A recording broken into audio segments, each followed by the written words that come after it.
Oh, God. This is actually an ASMR episode. Welcome to Nothing to Prove Pod, the ASMR edition.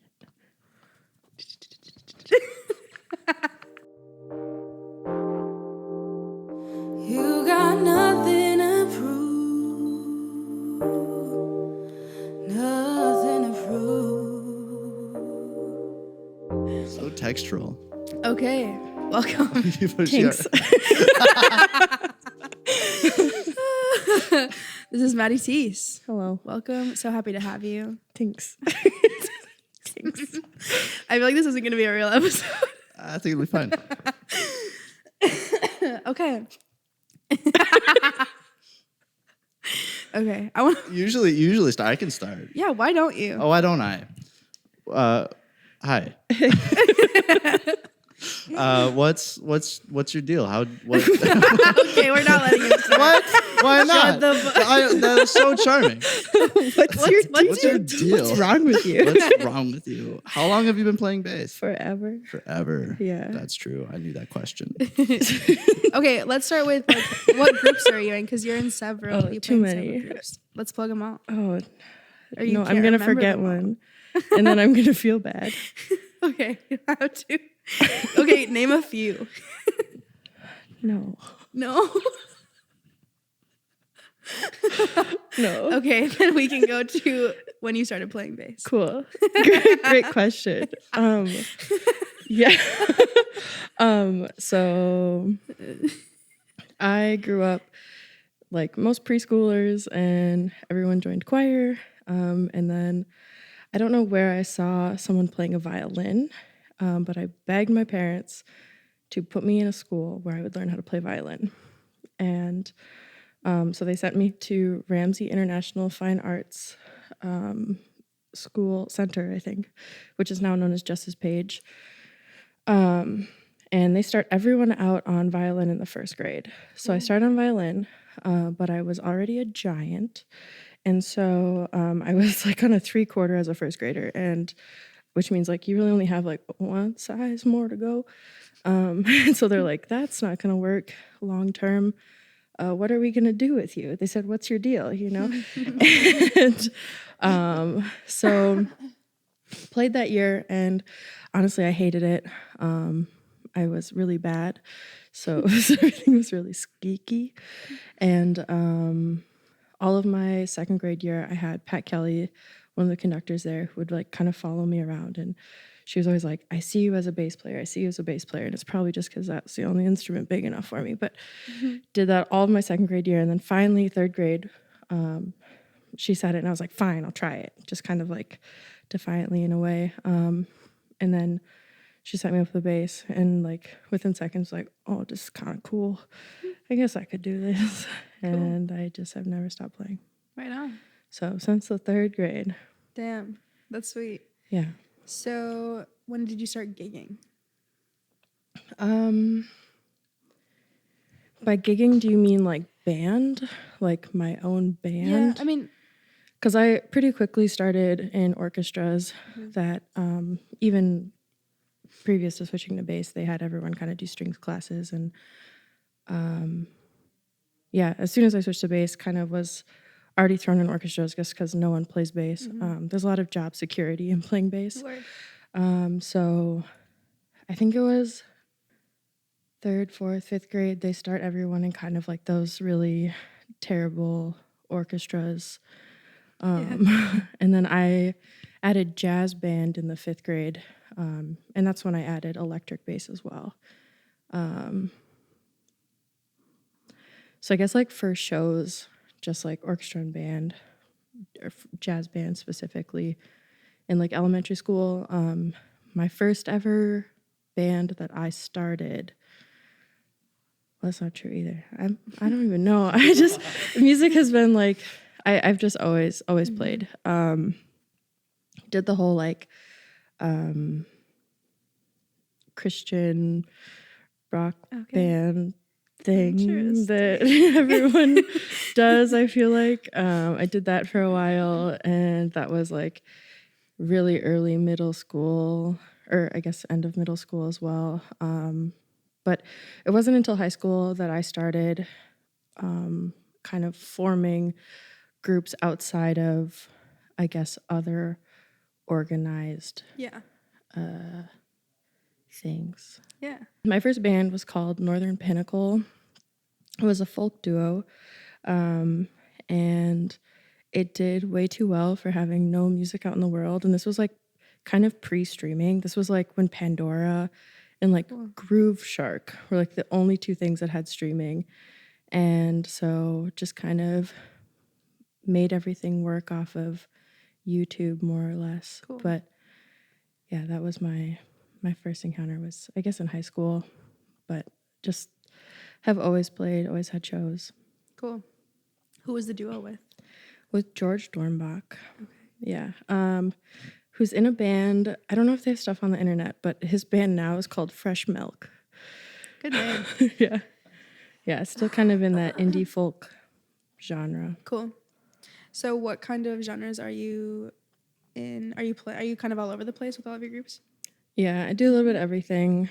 I think for a while I fell gigging wise was really deep in kind of a blues R&B kind of genre. That was something that just seemed to be where most groups were finding me, and that's what I was like really fun, or like really just had a tendency to find a pocket and sit in it and just have a good time.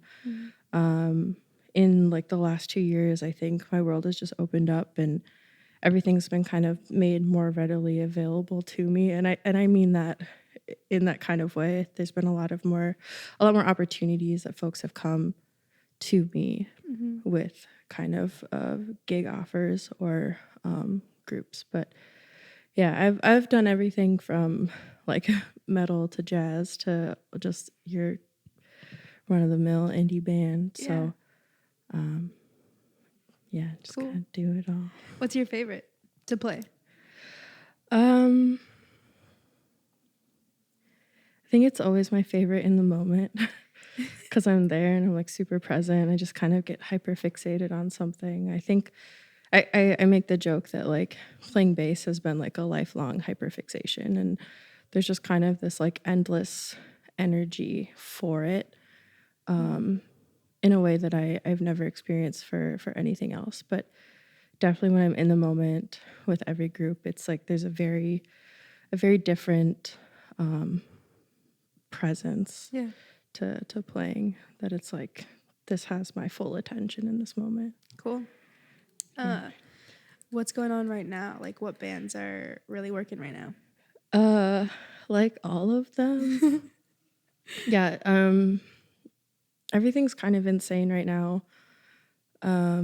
Super thankful that it feels like every project I'm in is in this really kind of not only whether it's climbing or it's just kind of like feels kind of floating in terms of momentum, just kind of riding this very effortless Cool. aspect of gigging or content or whatever it is.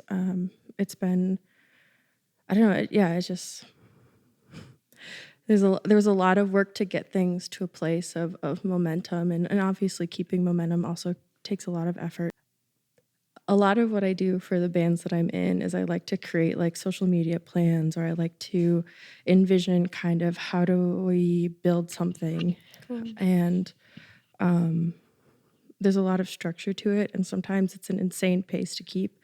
But once you kind of get things going, things just kind of roll naturally, and it's hard to get there, but once it's happening, it's like, wow, this feels good. This is fun. Yeah. When it comes to building something up, like, do you feel like you just had a natural instinct or like capability, or was it because you were in so many bands that you figured it out? I mean, it definitely is trial and error. There's like, no one's going to tell you their secrets, you know? So you definitely have to say, okay, this has worked or this hasn't worked. A lot of times it feels like you're just throwing anything into the void of social media, marketing, gigs, whatever, and just seeing whatever comes back. But a lot of it is, I think just building connections with folks in like a really authentic way. Mm-hmm. Or at least I feel like that's what's worked for me. I think you get me at like exactly how I am in every context, or I'll be very honest if I'm not myself, like right now, being very nervous.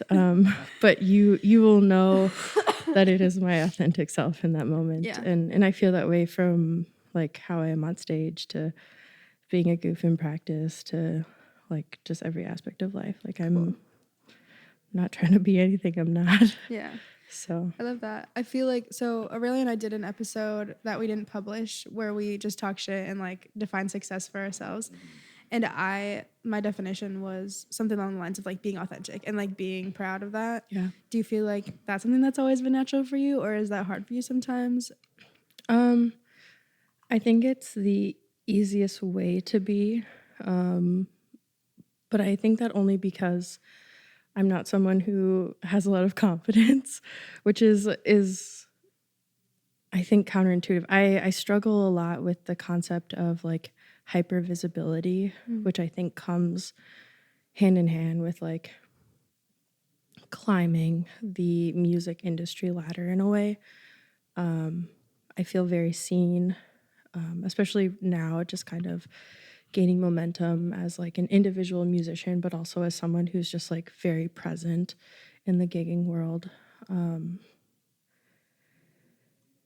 I think, yeah, you're just gonna get me as is, whether it's like super tired or super weird, which sometimes go hand in hand as well. But I don't know. I would rather showcase who I am than put on a character or persona in some way. I think that's hard to maintain, and like there's a lot of people that do that. Yeah. I also just like don't think that having a huge ego would do anything for me. Fair enough. That just ain't me. Yeah. I remember when I think not too long after I met you, you were like, I don't like being perceived. Yeah. And this is like after I'd seen you play like 3 shows Yeah. or 2, and I'm like, what the? But like you do the thing. Yeah. Like they really perceive you up there. Like No tanks. they really be perceiving you. Yeah. I think my dream would be to play at like the same intensity but not be seen, which is Wow. Interesting. kind of that is impossible. But yeah, I don't know. Just it's weird. It's weird to always be in public eye. It's weird to feel like your life is a performance in some way. Yeah. Which I think my social media account is like, obviously my posts are very much promotion, but at the same time, I do try to keep some element of vulnerability, which I think is more present on like my stories on like Instagram and such. You kind of only get it for 24 hours, and then it next post is You gotta wait for the dog pictures. You gotta wait for those. for the dog. Yeah, Sadie features. Yeah, she gets a lot of attention, and every time it's like more, and I'm like, she's busy. She's got her own gigging life. She's really, yeah. You can't demand perfection, No. you know. Yeah, I feel like we should talk about how you guys know each other too.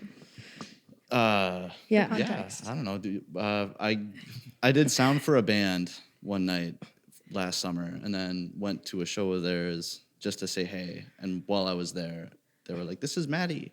I was performing in a different band. It was Same night. different band, same night, and I was kind of just saying hey to Lucas, and like he was like, "Hey, this is Maddie." I'm like, "Oh hi," and I kept talking to Maddie, and then like y'all went and did your thing, and while I'm sitting there, I'm like, "Fuck, I should have like something in my like I don't normally like sit somewhere after meeting someone and think, man, I really should have like said something to that person." But like my gut was like, dude, you gotta like you can't leave until you like actually say something to Maddie Thies. Yeah. So then yeah, we were like, I think I just said, hey, I think I said something dumb like you'll be at the main room in like a month, which Yeah, it was like Briefly Gorgeous. That's one of the projects I'm in. I think it was like our it was second your second ever show at the 331. Yeah. And it was y'all sounded real good. Thanks. There's got to be some kind of reply to tanks. That's like, Thanks. Yeah. I don't know. But yeah, and then what? I went to your postcard collection came out, and I went to that, Yeah. and Yeah. then like a lot of people, not a lot of people I knew, but like Lucas was there, and Yeah. you were there, and I was like, when do you do that live? When's that happening? You're like, I don't have a band. I was like, I don't do that. Yeah. No, what you did was you came up to me after that and you said, I want to play that. That is what I said. You yeah. said, I want to play that. I did because I really wanted to play it. And you're like, I want to play that. I had just figured out that like that drum part. Like I Yeah. just understood how that was working at the Yeah. time, and I was like, oh, this is exactly. Part of me was pissed because it was like better. It was a better shuffle than I could play, and I was like, Yeah, so Johnny, who did drums for that, titled that song "Little Fucker" because every section is like ever so slightly different, and I guess from like a production standpoint, I know what I want, but I don't know how to do it, Yeah. and so really thankful to have folks who were willing to sit with me and try many things. Cool. But yeah, it's a cool drum part, Yeah. and that's all thanks to Johnny. you did that song for your Cedar Commission. I did. What is the Cedar Commission? Yeah, so that thing. Hey. What's the song It's a title again? whole. It's called Postcard Collection. Okay. Yeah. So the Cedar Commission is through the Cedar Cultural Center, funded by the Jerome Foundation, and once a year, or I guess annually, they will fund 6 local musicians, and you have 6 months to come up with a set, and then perform it live at the end of it. And I I literally wrote my application like the day of because I was like, this is crazy. I'll never get it. Just kind of sitting with it. But like I had the concept of my set, which was called Everywhere and Nowhere, and just really kind of tapping into like the liminality of being a third culture kid. So a lot of things to unpack in all of this, unfortunately. But I had just parted ways with my previous band. Okay. And had just really graciously been brought on to joining Ginny and the Fizz, which is another one of the projects. And yeah, I had just like sat with that application and like in my brain. And I was like, fine, I'm just gonna, what do I have to lose? Worst case, it's a no. Worst case, it's a yes. Even worse case. Worst case, it's a yes. And yeah, I wrote the application like day was due. And yeah, so I was accepted as one of the commissioned artists for the 2021-2022 year. And this exposes a lot about me, but postcard collectioning like came to me in a dream. Cool. A lot of the music I write comes to me in dreams if I'm not working collaboratively with people, obviously. But yeah, the main kind of jazz chord and the melody was something that like I kept having repetitive dreams of, and I have this like goofy voice memo in the middle of the night of me humming the main Oh my God, I love that. riff. But yeah, it talks about flashbulb memories of my time living overseas, and as I've gotten older, I've had a lot of trouble placing where certain memories are from. Interesting. And so the song kind of starts with these really distinct moments. And by the end of it, things are kind of swirling and overlapping over each other and kind of creates this very, I guess, like dizzying effect, which is kind of like a lot of mornings I'll wake up and I won't know where I am necessarily most of the time, especially if I'm like on the road. Like it'll take like the first couple seconds of me to like figure out what's happening, which means if I ever get like, if I ever end up in the hospital and they're like, do you know where you are? I'm fucked. I don't know. Somewhere. Just, I'm in a different country, a different time. Yeah. So, yeah, that song was super, super special to me. And the guest feature, on that Tate is someone who I actually flew out to be a part of that commission. And he is someone who 2010, 2011, we were in orchestra together as part of AMI, which is the Association of Music and International Schools, which is this thing you apply to by blind audition, and you travel to like a country and you practice for a week, and then you put on a concert by the end of it. And it's so we were stand partners. I think in Belgium is where it was hosted. So contacted him 10 years later because he had been putting out content and music, and I just kind of had fallen in love with like the timbre of his voice, and he had kind of put other content out around TCK stuff, and I just could hear him as a part of it. And yeah, so I was like 10 years later, I was like, hey. It's been a while, dude. What's your deal? You want to come to my house? Like middle of COVID, I was like, it'll be a week. It'll be really intense. And we'll put a show on at the end of it. So similar kind of like, that's how I think a lot of international like orchestras are formed, is like you have this audition process prior to, you go and rehearse really intensely for like 8 hours for like a week, and then you put on this like really nuts show at the end of it. And he was like, yeah, let's do it. And was just super thankful for him because he's someone who I think was really good at like sorting my own thoughts and crazy ideas, and worked very closely with me throughout that whole process. And I gave him a lot of like mentoring credit for that whole thing for me, because I just was like, I have all these little bits and pieces of things and I don't quite know how to put it all together. And he was really good at just here's a structure. And cool. I needed that. It's a really, you think like 6 months is a long time, and it is not a long time. Yeah, because life happens outside of that. Yeah. I remember like with Inseam, we've got like 4 months for this show, and then Give context of what Inseam is. Inseam is the thing that happened after I said, hey, I want to play that song. Oh yeah. Yeah. The rest of that story is Aurelio said, I want to play that. And I said, I don't perform my solo stuff. I don't even have a band. Yeah, I thought that was dumb. But Lucas, who you mentioned, it was someone that I had been jamming with. And we didn't have a drummer. And I was like, you're never going to believe what just happened. There's a drummer. What's the drum with us? Yeah. So, and we were playing kind of similar styles, if anything. At the time, it was similar. I think as Inseam has progressed, it's gotten weird. A little different. But at the time, we're in uncharted territories. Oh yeah. It's a good Weird, time. Goofy stuff. The world isn't ready for it. Oh no, it's gonna implode. I'm so excited. Oh my God. Can we talk about it?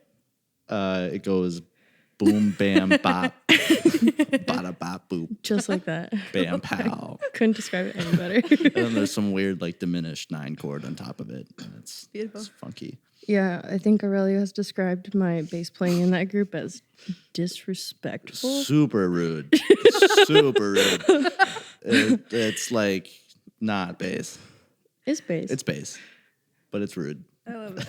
There are 2 bassists in Inseam, right? Sometimes. Okay, just sometimes. Okay. Sometimes. Yeah, we've gone through some member changes, and we've kind of me and Lucas have stepped into different roles, but we are both, at our core, we are both basses. So a lot of the songs we originally have written have 2 basses on them, but we have a couple that we've switched off of, with both of us playing guitar at times, but I think I prefer the ones we're both on bass for. They feel the most cozy. Absolutely. Yeah. It's crazy when you know your instrument, like shit feels good. Crazy how that works. It's funny how that works. Yeah. I feel like you're very connected. Do you think that's just because you're in so many groups, or is it the creating relationships, or like how does that happen for you? I think there's like an intentionality. Like I definitely try to make the effort of like having like a very just like intentional connection with folks. I think there's a lot of folks that don't have time for that, which is totally fair. I think there's just a lot of like scene awareness, if that makes sense. I think that's what I would call it. There's a lot of, Yep. I don't know, a lot of, everyone says the Twin Cities music scene is very incestuous. And so you're all sharing members, you're all, you know, related in some way. And I think there's kind of, I guess, to your question of saying, like, is it because you're in so many bands? Maybe just like being around so many folks constantly. Yeah, that makes sense. Do you like to be busy? Like, are you okay? In all those groups, are you doing all right? You know, I ask her that in my head all the time. Like, Yeah. are you okay? Gotta go fast. I think there is some avoiding life. I think my internal self is a lot scarier than I want to believe it. No, it's scary. It's scary in there. If I'm playing music, I'm in my happy place. I think there's maybe it's coping, maybe it's hyperfixation, maybe it's avoidance. I don't know. All of it. Yeah. Maddie's fine. Sorry. Please don't be worried. I'm okay. No, you wouldn't be doing it. Yeah. Plus, like, I don't know, I've seen you come to practice and just be like so stoked. Yeah. Even though you're like, I've got this. I just came from a rehearsal and I got this rehearsal and then like I got another rehearsal. I till, always like, have midnight. energy for music. And I'm like, I love wow. It's just this like bottomless pit. Yeah. I don't anything else would make me so sleepy or so sad. But Aw. and that doesn't mean I don't know. It doesn't mean that there aren't like moments where it's hard, but I honestly think like I struggle the most with music if I don't like who I'm playing with. That's always like when I think that's like the only times I've ever turned away from it is when and you know That makes sense, yeah. when it doesn't feel good. You're like, it's like a shitty relationship, you know? You're like, I can't be vulnerable in this space. I can't be creative. I can't be weird. I can't, you know. I don't want to share what I'm creating with folks who aren't receptive or even if they, you know, there's a way of navigating ideas artfully. You don't have to like everything. But I don't know. Some people aren't good at that. Criticism, feedback, Yeah. like constructively working on things it takes a lot of trust. Takes a lot of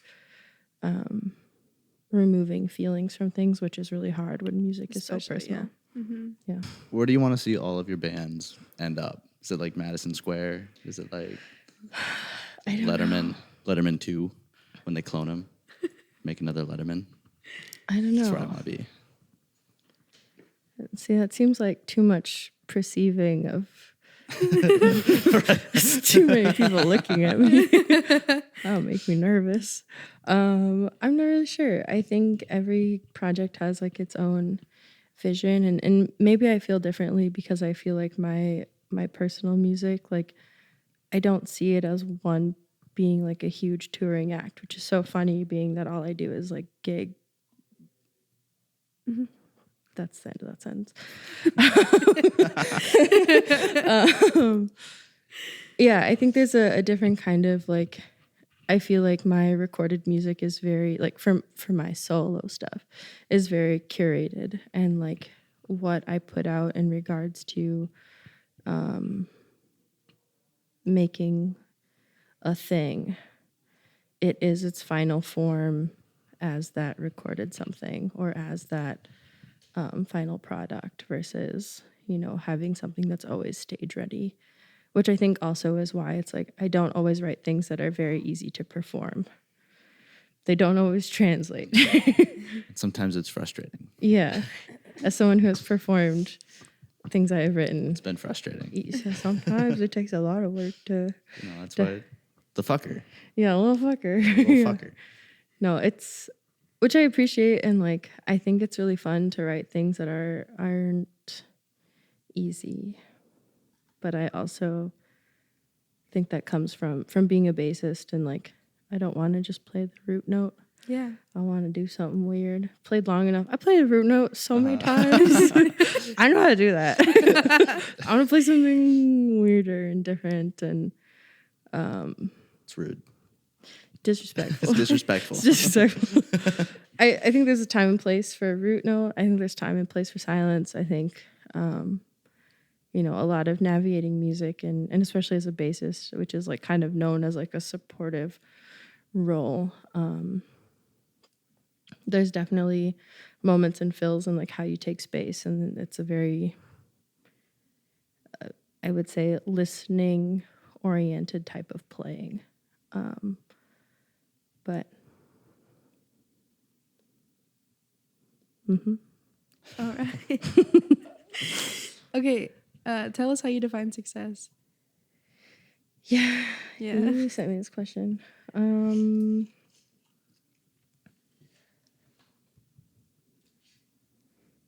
I thought about it a lot. You said you weren't going to do that. I know. You lied. I know. Well, I can't come up with an answer. I think is I don't. I mean, I've listened to all the previous episodes that are out, Oh my and God. Queen. Thank you. support your friends. And I like folks' answers. I think there's something, you know, folks have said like just doing what you love or like being where you're at is already a form of success. And I believe that. I think there's a lot of folks who have never made it to where I already am. And I'm grateful for all the opportunities I've had and things of that sort. I also think, like, you know, folks have said like making a living off of doing what you love is a great thing to strive for. I honestly, like, the only thing that has like kind of come back time and time again is being able to do the thing that always feels good. And that doesn't have to be just like music related. I think that has everything to do with like relationships, with work, with, you know, I always say, like, I wish that everyone has the ability to do the thing they love or like be with the people they love. Or, you know, I think that's a larger political statement and also a really radical way to live life is to kind of like chase the serotonin in a way. But I think that's the goal. Yeah. That's the and I'm super thankful that, like, I think like what you choose to love or what feels right obviously is a very fluid thing. And that should always be respected and whatnot. But Very cool. I think so. I think that's the answer. I love that answer. I also I really love when people come in here with an answer that doesn't always like apply to music. Yeah. I think that's so like that's kind of I would love to have bigger conversations or broader conversations. It is kind of a on the general pod. thing. Like, I mean, like, why do Yeah. like you kind of have to want to like perform surgery to like be a surgeon. Like, Yeah. no one goes into surgery like, I don't know if I'm feeling it today. Maybe. Like, I might. I don't know. Maybe today. Like, there's a passion there, and you know, Sure. and that success is like doing surgeries if you're a surgeon. You're a surgeon. I think I'm not a surgeon, so I really wouldn't know. But if I had to guess, Yeah, I don't know. I think music is, especially if you're pursuing it at a really high level, it is a lifestyle choice, Totally. Yeah. and it comes with sacrifices, and it comes with a lot of joy, and it comes with a lot of work. It's by no means the field people ever, majority of folks ever make a lot of money doing, but if you love it, if it feels right, if it feels good, I don't know.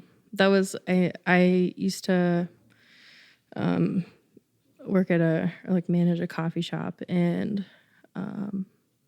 I left that in November of 21 because I just was like, it wasn't fulfilling life mission, or it it wasn't like, I guess, filling my heart and soul in the ways I needed it to. And I just felt like I was doing the wrong thing. And I had the commission at that point, and I just kind of set out and was like, I'm going to do this until I can't. And I think that mentality is a little delusional. And I think you have to be a little delusional to think that you're ever going to get anywhere in music. And I think a lot of, I don't know what you would call it, folks who are chasing the industry dream of sorts, whatever it is for them, would agree with that.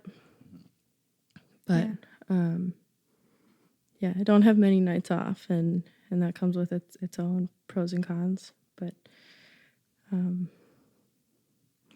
what you love, and you don't have to know what you want to do. I mean, my parents always say they don't know what they want to be when they grow up, and I think being around that mentality is also super healthy, and just seeing the world as fluid and one that can be filled with joy is a really crazy thing these days. But I think that has to be at the center of everything, or else, or you can just have a lot of hate and say I'm gonna do it anyway, and that's also sometimes the move. Yeah. But I think both are super valid. It depends on the day, but Depends on the day. I like that. It's Yeah. like absurdism. Yeah. Like recognizing how. That's me. Yeah. That's my middle name. Some Maddie Absurdism Thies. I didn't know that. Yeah. Crazy. I know. Crazy. But yeah, like recognizing how crazy it is and then doing it anyway. Yeah. Like that's absurd. You're fucking doing music full time. That's absurd. That's crazy. Maddie Why would- Absurdism Thies. That's my middle name. Oh, I gotta change my Instagram handle now. Yeah. Throw that in there. Yeah. I want a royalty. Okay. You got it. Sweet. Yeah. Pay your friends. Pay your friends. So real. I'm all about that. Yeah. Cool. Is there anything that you want to plug? I feel like you should plug some of the groups you're in. It's too many things. I play a lot of bass. I think the best thing and the most reasonable thing would to just find me on the internet. Yeah. Yeah. Even There's though a lot. don't perceive me, but come follow me. Show up, follow, Yeah. come to the show, Yeah. say hi, but Yeah. don't recognize, don't divert your eyes. Yeah, exactly. Your eyes. Yeah. My Instagram handle, I made in middle school. It is bass heavy, but instead of a Y, it's 2 I's. It's fucking cool. No. It's so cool. But I can't change it now because I've had people in public they don't know it's heavy, so they'll say heavy, Oh my god, no. which is great Honestly- Wah, wah. because people don't know how to say my last name either ever. So it's just kind of like, it's just par for the course. I guess. That was a conversation I had a couple times after I met you. It was like, I would go up to people, I'd be like, how would you say this? How would you do this? Yeah, it's like peace with a T. That's how you would It's say nice it. and easy. Yeah. Tease. Yeah, I've don't never, overthink it. It's not that hard. I've never questioned it because I feel like when Aurelio talks about you, he says your name, like your whole name. Yeah. It's the government ID. We're on a full name basis. And yeah, I've never even had to question it because I've heard it Yeah. so many Yeah, times. you just know. You know. A privilege, really. Yeah, Thanks. it is. I didn't fortune. flinch when I introduced you. I knew how to say it. You're like, Yeah. I got this in the Not bag. even scared. Yeah. No. I get a lot of thighs or tice or That makes sense. things like that. Yeah. So which is Taze. fine. What's in a name, you Yeah, know? right. Sometimes people would get offended for me if someone's like, Aurelio. Names are hard. You People know? be like, that's bro, a it's good take. Because, It's his name. dude, that's a good take. My legal name is Abrianne. Yeah. And I always went by Abby, basically because nobody could pronounce it the right way. And I was like, I'm a burden to everybody. Like, just call me Abby. Mm-mm. And I guess I kind of still have the take. Like, I'd rather, I want people to say it the right way. Yeah. I do. Yeah. Absolutely. But it's a fair take. Yeah. Remember that guy? I wish I didn't give a fuck. Remember that dude at the Dairy Queen who was like astonished by my name? We were driving back from the range. Oh, yeah.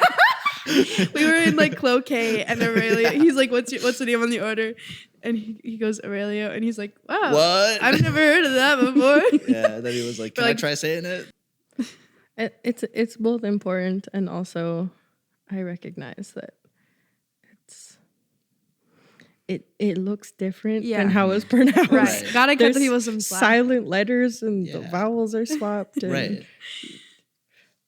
I wouldn't right. blame you. You know, Bunch of hard names. I respond to "Hey you," so